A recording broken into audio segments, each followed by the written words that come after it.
শায়েখগুলো দেখবেন নাভি পর্যন্ত তাদের দাড়ি। মনে রাখবা, এদের লম্বা দাড়ি হবে, কথাগুলো নবীদের কথার মতো হবে, এদের পাজামা অনেক উপরে পড়বে। এই সমস্ত শায়েখরা, এরা শায়েখ নয়, এরা শয়তানের শায়েখ।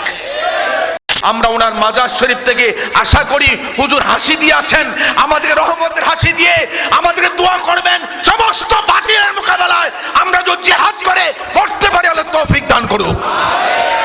كنت سمعه الذي يسمع به وبصره الذي يبصر به ويده التي يبطش بها ورجله التي يمشي بها। যে আল্লাহর ওলি হয় তার চোখ আল্লাহর হয়ে যায়, তার কান আল্লাহর হয়ে যায়, যে কান দিয়ে শুনে তার হাত আল্লাহর হয়ে যায়, যে হাত দিয়ে ধরে তার পা আল্লাহর হয়ে যায়, যে পাও দিয়ে চলে আল্লাহর ওলি। সাধারণ মানুষের ইন্তেকালের পরে এই ক্ষমতা হলে ইমাম হাশিমিকে যদি সৌদি আরব থেকে ডাক দেন সেখান থেকে শোনার ক্ষমতা আছে না নাই? আজকে বাংলাদেশ সহ বিশ্বের যতগুলো বাতিল ফেরকা আছে, এই সমস্ত বাতিল ফেরকাগুলোর চিহ্নিত করার জন্য উনি বিভিন্নভাবে আমাদেরকে বুঝিয়েছেন, আপনাদেরকে বুঝিয়েছেন। আজকে প্যারা মাহবুব নবী সাল্লাল্লাহু আলাইহি ওয়াসাল্লামের হাদিসগুলো উনি ধরে ধরে আমাদেরকে বুঝিয়েছেন। এই মুনাফিক চক্র, এই বাতিল মতবাদের লোকগুলো, বাতিল ফেরকার লোকগুলো কি হবে না হবে 1400 বছর আগে প্যারা মাহবুব নবী বলে গিয়েছেন। উনি আমাদেরকে শুনিয়েছেন, আমাদেরকে বুঝিয়েছেন, আমাদেরকে দেখিয়েছেন। প্যারা রাসূল সাল্লাল্লাহু আলাইহি ওয়াসাল্লামের সময় এই মুনাফিক বাতিল আসিল কি ছিল না? জোরবান ছিল কি ছিল না?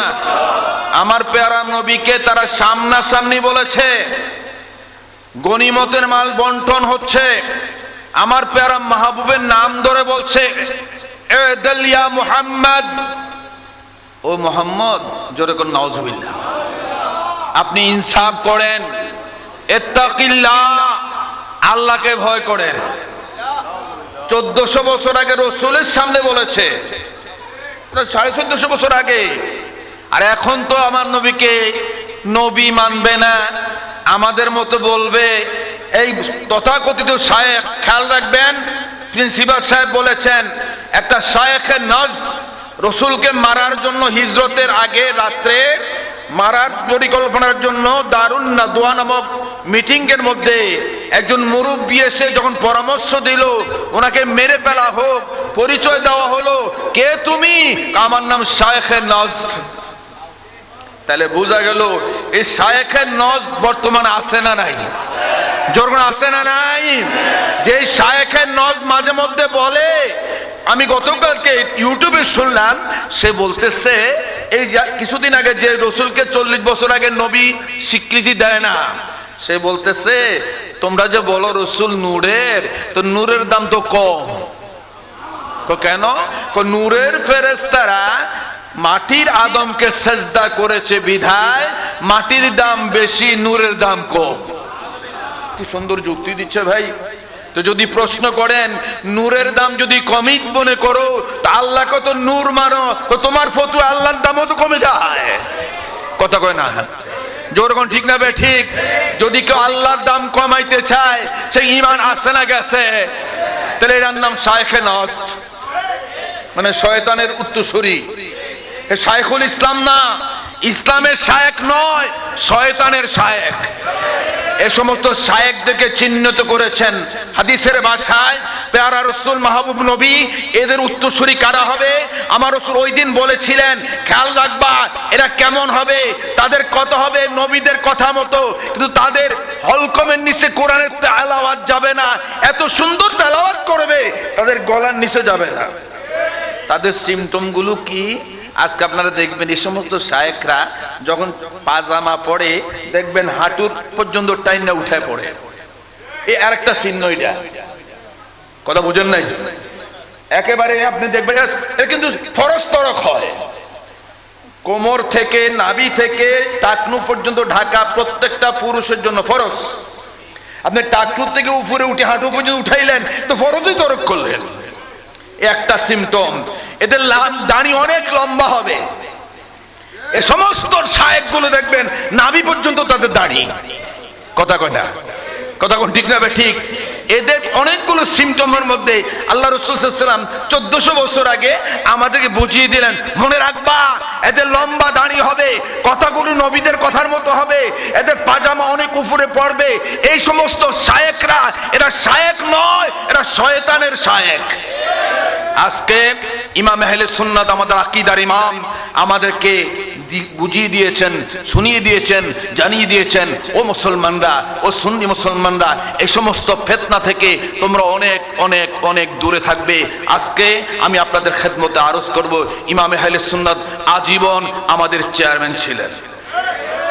উনি আজীবন চেয়ারম্যান ছিলেন। আমাদের মধ্যে কেউ কেউ যদি ওনাকে চেয়ারম্যান না মানে, ওনার দরবারে না আসার জন্য বাধা দেয়, বোঝা যাবে এর নজদের কিছু ফয়েজ ওনারা পেয়েছেন। কথা কয় না?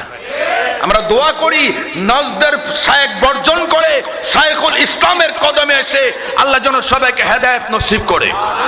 আরো জোরে বলি আমিন। আমি অনেক আগ থেকে আমি হুজুরের দরবারে যখন আসতাম, হুজুর রহমতুল্লাহ আলাইহি কি একটা সুন্দর মায়ার হাসি দিতেন, কি সুন্দর একটা হাসি দিতেন। ফোরকান ভাই যদি বলতেন ঢাকা থেকে মাসুদ ভাই এসেছেন, হুজুর এমন একটা সুন্দর হাসি দিতেন, আমার মনে হচ্ছে এখনো হুজুরের হাসিটা আমার চোখের সামনে ভাসতেছে। এমন একটা মায়ার হাসি দিতেন, এমন একটা মহব্বতের হাসি দিতেন। আজকে 4 বছর পর্যন্ত আমরা হুজুরকে ওভাবে দেখি নাই, সে মায়ার হাসি পাই নাই।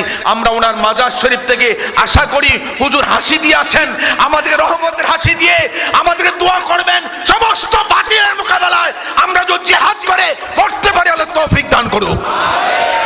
আমরা ইমামে হাশিমের দোয়া নেওয়ার জন্য, আমাদের লতিফ সাহেব হুজুর বলেছেন, আমরা এখানে নিতে এসেছি।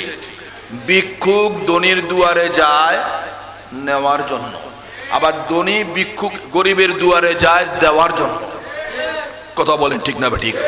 আমরা ইমাম হাশিমি যতদিন গিয়েছেন, আপনাদের ঘরে গিয়েছেন, আপনাদের এলাকায় গিয়েছেন, মাঠে গিয়েছেন, ময়দানে গিয়েছেন, ঢাকা গিয়েছেন, বিভিন্ন জায়গায় গিয়েছেন, আমাদেরকে চুদকে দেওয়ার জন্য। আজকে আমরা ওনার থেকে নেওয়ার জন্য এসেছি। ঠিক না বেটি ভাইয়ের আমার? আল্লাহর ওলি ইমাম হাশিমি রহমতুল্লাহ আলাইহি, আমরা আশাবাদী হুজুর আমাদেরকে ফয়েজ বরকত দিয়ে আমরা সবাইকে সুন্নতের খাদিম হিসাবে কবুল করবেন। সবাই বলি আমিন। এবং আপনারা যারা আছেন, হুজুর কিবলা রহমতুল্লাহ আলাইহি জীবদ্দশায় প্রকাশ্য যতক্ষণ ছিলেন, আপনারা যেইভাবে ওনার ফয়েজ বরকত পেতেন, আমি বিশ্বাস করি এখন কম পাবেন না, বেশি পাবেন। জোরে কোন না? এন্তেকালের পরে পাওয়ার কমে না বাড়ে? চিল্লে বলেন কমে না বাড়ে? ঘরের ভিতরে একটা লোক বসে রাখেন, দরজা জানালা বন্ধ করে দিয়ে আপনি যদি সালাম দেন, সে শুনবে না, আপনাকে দেখবে না, আপনার সালামের জবাব দিবে না। এই লোকটা যদি সাধারণ লোক মারা যায়, কবরস্থ ব্যক্তির সামনে গিয়ে আসসালামু আলাইকুম ইয়া হালাল কুবুর বললে ওই লোকটা আপনার সালাম শুনে আপনার সালামের জবাব দেয়। একটা সাধারণ লোক মারা যাওয়ার পরে কবরস্থ করলে আপনার সালাম যদি শুনে দেখে, বলুন তো ভাই, জিন্দা থাকতে বিল্ডিং থেকে শুনে না, মরার পরে ক্ষমতা বাড়ছে না কমছে? জোরে বাড়ছে না কমছে? মাটির নিচ থেকে আপনার সালাম শুনতে পারে, ওয়ালাইকুম আসসালাম ইয়া হালাত দুনিয়া বলে জবাব দিতে পারে। একটা সাধারণ মানুষের বেলায় যদি এমন হয়, আল্লাহর ওলিদের বেলায় হাদিসে কুদসির মধ্যে প্যারা মাহবুব নবী বলেছেন, আল্লাহর কালামটা ওনার জবান দিয়ে বলেছেন, ফাকুনতু সামাউল্লাযী ইয়াসমাউ বিহি ওয়া বাসরুল্লাযী ইবসুরু বিহি ওয়া ইয়াদাউল্লাযী ইয়াবতিশু বিহা ওয়া রিজকুল্লাযী ইয়ামশি বিহা। যে আল্লাহর ওলি হয় তার চোখ আল্লাহর হয়ে যায়, তার কান আল্লাহর হয়ে যায়, যেই কান দিয়ে শুনে তার হাত আল্লাহর হয়ে যায়, যে হাত দিয়ে ধরে তার পাও আল্লাহর হয়ে যায়, যে পাও দিয়ে চলে আল্লাহর ওলি। সাধারণ মানুষের ইন্তেকালের পরে এই ক্ষমতা হলে ইমাম হাশিমিকে যদি সৌদি আরব থেকে ডাক দেন, সেখান থেকে শোনার ক্ষমতা আছে না নাই?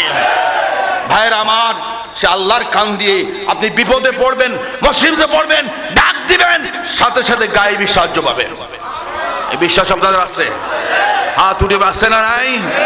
আমরা সেই বিশ্বাস নিয়ে আছি। আমরা দরবারে অবশ্য ওনার ফয়েজ বরকত নেব, যেখানে থাকি আমরা ওনাকে ভালোবাসি। কঠিন অবস্থাতেও যদি আমরা সেইভাবে ডাক দিতে পারি, সাহায্য পাবো কি পাবো না? এই বিশ্বাস আছে ভাই? আমরা সেই বিশ্বাস নিয়ে চলছি ইনশাল্লাহ। ইমাম হাশিমের কারামত মাত্র প্রকাশ হচ্ছে, ইমাম হাশিমের দরবারে আসবে না ঘোষণা দিয়েছে। এই বছর গোপন ছিল, এই বছর প্রকাশ করেছে। এটা ইমাম হাশিমের সবচেয়ে বড় কারামত। কথা কয় না? এত বছর গোপন রাখছে, এবার ওপেন রেখেছে। সুতরাং আমি অনুরোধ করব, আপনার এখনো সময় আছে ভাইয়ের আমার। ইমাম হাশিমি আলাইহির রাহমা, ইমাম আহলে সুন্নাতের দাবি সুন্নিয়তের ঐক্যবদ্ধ ভাবে উনি ইমাম ছিলেন। আপনারা সব ঐক্যবদ্ধ ভাবে ইমাম আহলে সুন্নাতের রেখে যাওয়া আহলে সুন্নাত ওয়াল জামাত বাংলাদেশের প্ল্যাটফর্মে এসে আহলে সুন্নাতকে অরাজনৈতিক ভাবে ঐক্যবদ্ধ করুন, এই আহ্বান জানাচ্ছি। আপনারা সব একমত আছেন? হাত উঠিয়ে বলুন আল্লাহ আল্লাহু আকবার। ভাইয়ের আমার,